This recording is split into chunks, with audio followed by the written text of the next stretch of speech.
kembali bareng aku Pipit di Lemonade Channel. Oke guys, pada video kali ini aku nggak akan bahas tentang review drama ataupun review film lagi, karena aku pengen banget buat video tentang Let's Talking About.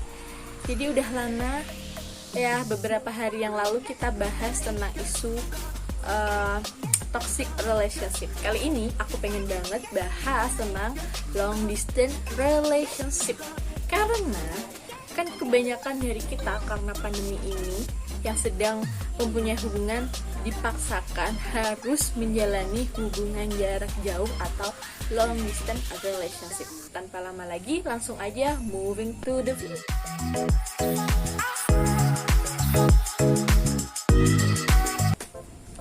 Sebelum video ini lanjut, aku pengen tanya sama kalian, adakah dari kalian yang sedang mengalami atau menjalani long distance relationship? Entah itu karena pandemi atau emang dari sebelum pandemi ini emang udah ngejalanin hubungan jarak jauh ya. Apa sih hubungan jarak jauh itu? Jadi hubungan jarak jauh atau long distance relationship itu dimana ada dua pasangan ini yang sedang menjalin hubungan tetapi tidak dalam tempat atau lokasi yang sama, entah itu dikarenakan pekerjaan, sekolah, atau keadaan yang lain. Jadi fase-fase apa aja sih yang pasangan-pasangan long distance relationship ini alami? Oke, pada fase pertama adalah fase menolak keadaan. Jadi di saat kalian tahu kalau kalian akan mengalami atau menjalani hubungan jarak jauh, pasti kalian tuh makin takut sama waktu itu berjalan semakin cepat karena takut adanya perpisahan. Jadi pada tahap ini biasanya kita tuh ngerasa panik, ngerasa takut gitu loh. Bakal ngerasa kehilangan banget pasangan kita. Padahal hubungan kita tuh masih ada, tapi hanya terpisahkan oleh jarak. Oke, lanjut ke fase yang kedua, yaitu fase merasa hampa. Fase ini tuh dialami saat awal-awal banget pasangan kita itu pergi atau kita yang pergi. Jadi kita tuh ngerasa kehilangan aja gitu, yang biasanya setiap hari ketemu, biasanya makan bareng, jalan bareng, atau paling enggak dalam seminggu intensitas ketemu kita tuh sering, tiba-tiba aja langsung gak bisa ketemu sama sekali. Bisa ketemu cuma lewat telepon ataupun via video call. Jadi di fase ini kalian tuh ngerasa udah mulai mikir-mikir nih, sanggup gak sih kalian tuh menghadapi menjalani hubungan jarak jauh ini. Di fase ini banyak banget sebagian dari kita tuh ngerasa mending aku mengakhiri hubungan ini daripada aku tersiksa punya pacar tapi gak bisa ketemu setiap hari. Ketemu cuma lewat via chat ataupun via video call aja. Cuma biasanya tipe-tipe orang yang putus asa di fase ini itu adalah orang-orang yang bosenan. Jadi tipe orang yang kalau punya hubungan itu harus selalu ketemu, harus makan bareng, jalan bareng, atau ngapa-ngapain bareng. Oke, jadi di fase-fase ini barulah hubungan kalian tuh diuji banget. Lanjut ke fase yang terakhir, yaitu penerimaan dan mulai terbiasa. Buat para pejuang LDR sejati, pasti setelah kalau kalian lulus di fase sebelumnya, kalian akan menjalani atau menerima fase penerimaan dan mulai terbiasa dengan keadaan kalian. Jadi kalian oke aja hubungan kalian jarak jauh. Jadi kuncinya sih di sini tuh saling percaya, terus juga saling menjaga komitmen masing-masing. Dan emang sih di fase ini kalian bakal sadar kalian itu bisa mengembangkan diri kalian yang sebelumnya tergantung sama pasangan kalian, dan akhirnya kalian tuh bisa ngelakuin hal yang kalian inginkan itu sendiri tanpa mengakhiri hubungan kalian. Setelah merasa hampa, setelah beberapa minggu atau dapat 1 bulan kalian berpisah sama pasangan kalian tuh bakal merasa kesepian, dan ini tuh bakal terlihat atau dapat kelihatan sama orang-orang terdekat kita. Jadi kita tuh kadang makin milih sendiri, jadi ngerasa nggak happy aja gitu ngejalanin hari-hari kita biasanya. Jadi emang sih ya, sebagian dari kita emang gak bisa menjalani atau putus asa di saat kita menjalani hubungan jarak jauh. Di sini ada beberapa faktornya, antara lain itu adalah kemalasan. Di sini kemalasan yang dimaksud adalah di saat awal-awal kita menjalani hubungan jarak jauh, mungkin kita bakal rajin banget ngasih kabar sama pasangan kita, entah itu pagi, siang ataupun malam. Tapi berjalannya waktu kita bakal merasa capek dan bakal males buat ngasih kabar ke pasangan kita, dan akhirnya timbullah negative thinking dari pasangan kita. Jadi pasangan kita bakal mikir apa males ya, udah apa pasangan kita udah bosen sama kita atau apa. Padahal sebenarnya yang dipikirkan oleh pasangan kita nganggap kita bakal ngertiin kalau misalkan pasangan kita nggak ngasih kabar sama kita. Padahal dalam hubungan jarak jauh, komunikasi itu adalah kunci suksesnya hubungan jarak jauh. Ya, meskipun kalau misalkan kalian emang bener-bener sibuk banget, jadi tolong sebelumnya tuh kasih tahu pasangan kalian paginya kayak, atau misalkan mendadak ngetik chat aja tuh udah seneng banget gitu loh pasangannya dikasih kabar kalau misalkan kamu bakal sibuk dan nggak bisa ngasih kabar lagi. Dan jangan lupa setelah kalian sibuk, kalian juga harus ngasih kabar lagi kalau misalkan kalian udah selesai ngerjain pekerjaan kalian. Jadi faktor yang kedua di sini ada ketidakterlibatan pasangan tentang apa yang kita lakukan atau kita capai dalam hidup kita. Misalkan jika kita pengen banget menentukan suatu keputusan, pastinya kita konsultasi sama pasangan kita, baik atau tidaknya. Jadi ada keterlibatan pasangan kita dalam pengambilan keputusan di hidup kita. Tapi untuk pasangan yang memiliki hubungan jarak jauh ini, kadang seiring berjalannya waktu kayak nggak ada waktu gitu loh, nggak sempet untuk karena masing-masing itu sibuk kadang. Jadi apapun keputusan dalam hidup kita ambil sendiri tanpa melibatkan pasangan. Jadi berasa jalan masing-masing yang harusnya grow up together jadi grow up by part. Jadi masing-masing aja tuh. Jadi kita nggak tahu perkembangan pasangan kita, dan kita juga nggak tahu perkembangan dan pasangan kita nggak tahu perkembangan kita.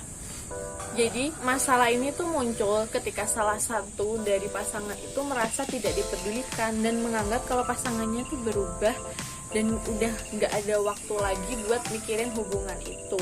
Dan keadaan itu bakal bertambah buruk ketika pihak satunya ini merasa kayak disambati, kalau bahasa Jawanya ya, capek gitu, dituduh cuek lah, dituduh udah nggak sayang lagi, dituduh sibuk sendiri. Padahal kan emang dia itu sibuk mengurusi kerjaannya sendiri. Dan hal kayak gitu tuh nggak bakal terjadi sekali kalau misalkan kalian nggak melibatkan pasangan kalian dalam pekerjaan kalian. Maksudnya gini, jadi nggak harus kalian itu ketergantungan sama pasangan kalian. Paling enggak kalian ceritakan apa yang kalian kerjakan ke pasangan kalian. Lanjut ke penyakit yang ketiga, yaitu kenyamanan lokal. Di sini bukan kalian pasti sering banget dengar yang sayang bakal kalah sama yang dekat ya. Meskipun kalian ngasih perhatian kalian lewat via chat ataupun via video call atau yang lainnya, tapi kalau kalian udah mengalami dua penyakit di atas tadi, pasti pasangan kalian bakal nyari kenyamanan yang lebih dekat dari mereka gitu. Ini bukan selingkuh, tapi ini calon-calon bibit selingkuh. Jadi kalau misalkan kalian mengabaikan dua penyakit di atas, kemungkinan gak kecil atau kemungkinan besar pasangan kalian bakal nyari kenyamanan yang lebih dekat dari mereka daripada menunggu kenyamanan dari kamu, dimana pasangannya itu apa ya, sudah cuek, males kasih kabar, sedangkan yang deketnya dia tuh ada yang lebih kasih perhatian, ngajak makan, ngajak jalan gitu. Jadi hati-hati aja kalau kalian menjalani hubungan jarak jauh. Kuncinya satu sih, komunikasi dan juga pengertian. Jadi kan ya nggak mungkin juga kita ngabarin pasangan kita 24 jam. Ada kalanya kita harus mengerjakan pekerjaan kita, ada kalanya kita nggak bisa ngasih kabar. Tapi yang terpenting adalah kalian ngasih kabar, dan juga pasangannya harus pengertian dan juga harus berkomitmen menjaga hubungan kalian sampai akhirnya kalian bisa bareng-bareng lagi. Jadi banyak banget yang bilang kalau misalkan pasangan yang menjalani long distance relationship ini adalah pasangan yang tangguh. Karena apa? Karena mereka itu dituntut untuk sabar, untuk kuat, dan untuk ikhlas. Dan satu lagi, untuk percaya sama pasangan kalian. Justru hal ini tuh yang bikin hubungan kalian tuh makin kuat dan makin dekat di saat nanti kalian akan bersama lagi. Jadi apa-apa aja sih keistimewaan dari pasangan yang menjalani long distance relationship? Lanjut aja. Jadi di sini ada beberapa keistimewaan yang didapat dari pasangan long distance relationship. Apa aja? Langsung aja. Yang pertama, kamu bakal belajar melakukan semuanya sendiri, mulai hal kecil sampai hal besar itu sendiri.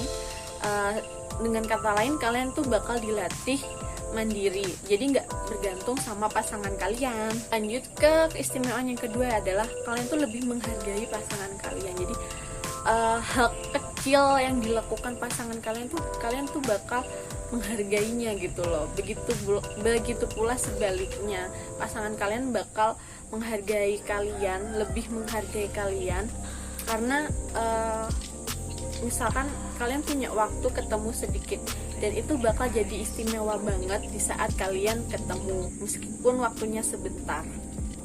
Lalu keistimewaan yang ketiga adalah kalian tuh jadi apa ya, long distance relationship ini bakal menguji kesetiaan kalian dan juga kepercayaan kalian.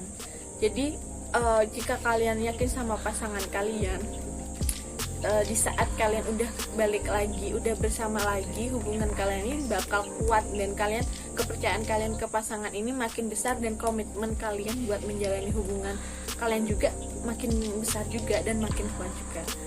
Lalu keistimewaan yang kelima adalah kalian tuh makin kreatif gitu loh. Kalian bisa mengembangkan diri kalian masing-masing tanpa harus bergantung sama pasangan kalian. Jadi kalian tuh grow up together. Jadi gak cuma satu aja yang berkembang. Jadi masing-masing dari kalian itu ikut berkembang, dan tujuan kalian masing-masing juga bakal tercapai. Dan keistimewaan yang keenam, jadi di saat kalian di saat komunikasi kalian itu nggak seintens kayak dulu. Jadi di saat kalian punya waktu untuk ngobrol, jadi obrolan kalian tuh jadi makin makin intens dan makin berarti karena kalian tuh ngomongnya dari hati ke hati gitu. Keistimewaan lagi yang ketujuh adalah kalian bisa ngatur emosi kalian. Di sini karena kalian harus menguji kesabaran kalian di saat apalagi masalah komunikasi. Mungkin salah satu dari pasangan kalian nggak bisa ngasih kabar. Jadi di sini tuh kalian harus dituntut harus pengertian dan bersabar tanpa harus menyalahkan pasangan kalian karena nggak bales atau nggak angkat telepon kalian gitu. Dan yang terakhir adalah keistimewaan kalian tuh lebih menghargai pasangan kalian, dan kalian bakal memegang erat komitmen kalian di saat kalian berjauhan. Jadi gitu. Dan juga di saat kalian akhirnya bisa tinggal bareng-bareng lagi atau kalian udah berkeluarga, kalian bakal bisa lebih menghargai pasangan kalian karena kalian udah ngerasain gimana sih kehilangan dalam artian kalian masih berhubungan tetapi nggak bisa setiap hari bertemu secara nyata, kan cuma bisa ketemu via chat ataupun video call. Oke, jadi gimana sih caranya biar LDR kalian, hubungan long distance relationship kalian itu bisa langgeng, bahkan bisa berlanjut ke tahap yang lebih serius. Di sini aku punya beberapa tips yang bisa kalian gunakan untuk mempererat hubungan kalian di saat kalian terpisah oleh jarak dan waktu. Langsung aja. Tips yang pertama adalah komunikasi terbuka dan lancar. Di sini komunikasi itu adalah kunci utama dalam keberhasilan hubungan kalian. Jadi jangan ada yang harus ditutup-tutupin dari hubungan kalian, dan hindari banget yang namanya white lies. Meskipun demi kebaikan kalian, yang namanya kebohongan tetaplah kebohongan dan akan jadi penyakit kalau misalkan pasangan kalian tahu. Oke? Lanjut ke tips yang kedua adalah kompromi. Ini kompromi penting banget. Karena apa? Karena kompromi itu di saat kita nggak ada waktu buat berkomunikasi dengan pasangan kita. Kalau misalkan kita nggak bisa kompromi dengan apa yang dia kerjakan, pasti bakal muncul keributan-keributan karena kita nggak bisa ngerti, dan kita selalu nuntut pasangan kita selalu ada, padahal dia tuh punya kesibukan lain, dan tentunya kita juga bakal punya kesibukan lain. Jadi harus kompromi antara pasangan ini ya. Jadi tips yang ketiga yaitu saling pengertian. Tapi kan ada kalanya pasangan kalian itu capek dan gak ada waktu buat komunikasi sama kalian, dan lebih baik mereka itu istirahat daripada chat atau video call sama kalian, dan mungkin bisa aja diganti untuk hari lainnya. Jadi pengertian di sini perlu banget. Jadi tips yang keempat ini adalah hindari banget yang namanya perdebatan gak penting gitu. Ini tuh sering banget banyak banget dialami sama pasangan yang LDR. Mereka tuh meributkan hal-hal yang kecil, semisal telat ya, bukan gak bales, telat bales chat. Daripada kalian meributkan hal-hal yang gak penting, jadi maksimalkan kualitas komunikasi kalian di saat kalian punya waktu buat komunikasi. Karena udah gak ketemu secara langsung, masa ketemu via WA atau video call aja kalian masih ribut gitu. Tips yang kelima adalah jalanilah hidup kalian masing-masing. Di sini tuh maksudnya gini, pasti kan pasangan kalian punya kesibukan sendiri, dan kita tuh nggak boleh egois minta diprioritaskan gitu loh. Dia juga punya mimpinya, dan kalian juga pasti punya mimpi yang pengen kalian raih. Jadi lebih baik kita memaklumi kalau misalkan pasangan kalian lagi sibuk mengerjakan apa yang dia kerjakan, dan pasangan kalian juga pasti bakal ngerti kalau misalkan kalian sedang menjalankan apa yang kerjaan yang kalian kerjakan, apalagi itu untuk masa depan kalian gitu. Sebagai contoh kayak gini, misalkan kalian ini adalah pasangan LDR karena sekolah. Jadi misalkan pasangan kalian ada kegiatan di kampus atau apa, jadi maklumin aja, dan kalian bisa ngelakuin hal lain yang lebih bermanfaat daripada kalian memikirkan kenapa sih pacarku kok gak balas chatku, lama balas chatku gitu. Oke? Lanjut ke tips yang ke-6. Jadi sempatkan waktu untuk bertemu. Jadi kalau semisal kalian ada waktu buat ketemu, waktu luang, dan kalian bisa ketemu, gunain waktu itu buat ketemu. Karena gak selamanya pasangan long distance relationship ini bakal kuat kalau nggak ketemu secara langsung. Paling nggak ketemu meskipun cuma 1 jam 2 jam atau nggak seharian gitu, kan bisa main bareng atau apa gitu, dan kalian juga akhirnya bakal long distance lagi. Jadi manfaatin waktu sedikit semaksimal mungkin. Lanjut ke tips yang ke-7. Ya, tips yang ke-7 ini adalah jangan terlalu terbawa perasaan. Nah, di sini maksudnya adalah semisal pasangan kalian itu sedang capek dan menyempatkan waktu buat telepon kalian, dan nggak sengaja kamu tuh menyentil hal yang bikin dia agak emosi dan ngomong dengan suara keras. Jadi kalian jangan baper dulu, jangan langsung menganggap kalau pasangan kalian itu berubah. Dan kalau udah suasana hatinya udah kalem lagi, kalian bisa tanyain lagi. Tips yang ke-8 adalah kirim hadiah atau pesan romantis. Jadi ini tuh apa ya, kayak jadi bumbu-bumbu pemanis dalam hubungan kalian. Jadi kalian itu bisa kirim benda atau kirim sesuatu yang dia sukai. Jadi pasangan kalian bakal ngerasa dianggap gitu sama kalian. Oke, lanjut ke tips yang ke-9 adalah komitmen bersama. Jadi komitmen itu penting banget. Kalau nggak ada komitmen, mungkin di awal-awal hubungan kalian yang berjarak jauh itu mungkin bakal kandas kalau misalnya kalian nggak berkomitmen buat menjaga hati dan perasaan. Jadi jangan sampai ada orang ketiga, orang keempat, atau orang kelima yang masuk dalam hubungan kalian karena long distance relationship ini. Lanjut ke tips yang ke-10, yaitu nggak masalah kalian mengungkapkan kekesalan kalian asalkan kalian tahu batas. Dan kalau misalkan kalian udah meluapkan kekesalan kalian juga harus ngasih waktu buat pasangan kalian introspeksi diri. Kalau misalkan kesalahan itu emang dari pasangan kalian, jadi kalau misalkan pasangan kalian tahu apa yang kalian rasakan, seenggaknya pasangan kalian itu akan berusaha buat gimana sih bikin kamu gak kesel lagi. Jadi sama-sama buat nyelesain masalahnya gitu. Lanjut ke tips yang terakhir, simpan benda si dia. Kalau ini sih alternatif aja ya. Kalau misalkan dengan adanya benda mereka, benda pasangan kalian merasa dekat sama si dia, kalian bisa aja simpan benda kayak jaket, baju, atau parfum. Jadi kalian ngerasa kalau keberadaannya dia tuh ada di dekat kita gitu. Oke guys, itu tadi pembahasan kita tentang long distance relationship. Jadi kalau misalkan kalian punya tips atau cerita tentang long distance relationship lain dari yang barusan kita bahas, kalian bisa aja tulis di kolom komentar. Dan kalau kalian punya saran atau masukan buat tema atau topik yang bakal kita bahas lagi di Let's Talking About, kalian juga bisa kirim lewat Instagram ataupun Twitter via direct message ya. Oke guys, jangan lupa subscribe channelku, like and share video ini. Tetap patuhi protokol kesehatan, selalu pakai masker di luar rumah, dan selalu jaga kesehatan. Stay healthy, stay happy. Bye bye.